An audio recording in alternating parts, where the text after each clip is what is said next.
क्या हुआ? किसे ढूंढ रही है? मिस्टर बाजवा उन्हें ही ढूंढ रही थी, अभी तो यही थे, पता नहीं कहाँ चले गए। पार्वती वो तो चले गए। हाँ, अभी अभी मैंने उनको पीछे के दरवाजे से जाते हुए देखा। पीछे के दरवाजे से? नीति को समझ में नहीं आ रहा कि भाई दिलजीत से किस तरीके से छुटकारा पाऊं, क्योंकि यहाँ पर दिलजीत ने उसको बांध दिया है कुर्सी से और यहाँ संजू को बचाने के चक्कर में भाई बहुत बड़ा हंगामा हो गया है। यहाँ पर भाई नीति को पता लग गया है कि कोल्ड स्टोरेज में बंद हो गया है संजू और किसी तरीके से उसको बाहर निकालना है, पर यहाँ पर दिलजीत उसको रोक लेता है। ऐसे सडनली क्या हो गया? मम्मी आंटी ये हमेशा से इतना कम बोलती है या फिर कुछ और बात है? नहीं पुत्र, पम्मी बहन जी तो बाजवा हाउस की जान थी। पूरा परिवार उनके इशारों पे चलता था। सब लोग उनकी हर बात मानते थे, उनसे बहुत प्यार करते थे। और मेरी परी और उसको मना करता है कि भाई संजू बाहर नहीं आएगा, क्योंकि अगर संजू बाहर आ गया तो यहाँ पर पार्वती को भी बाहर निकालना पड़ेगा और बड़ी मुसीबत हो जाएगी। लेकिन यहाँ पर दिलजीत मानने को तैयार ही नहीं। वही हम देख रहे हैं कि अंबिका ने पुलिस वगैरह को बुला लिया और पुलिस आ जाती है, सारी जगह ढूंढ रही है। वो तो इन्हें अपनी माँ मानती थी और वो उससे अपनी बेटी, लेकिन जब से वो गई है उनके दिल में बहुत गहरा सदमा लगा है और उसके जाने के बाद वो चुपचाप रहने लगी। एक इंसान की मौत सब कुछ बदल देती है।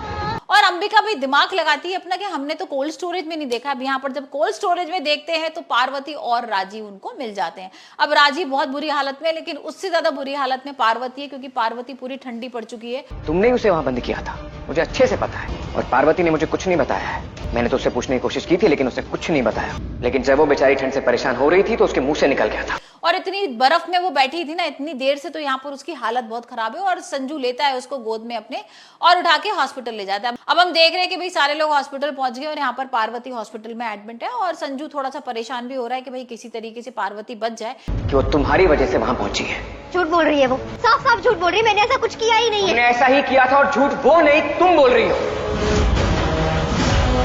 क्योंकि उसको बीच में ऐसा लगा था ना कि पार्वती की हो सकता है मौत हो जाए, लेकिन ऐसा नहीं हुआ।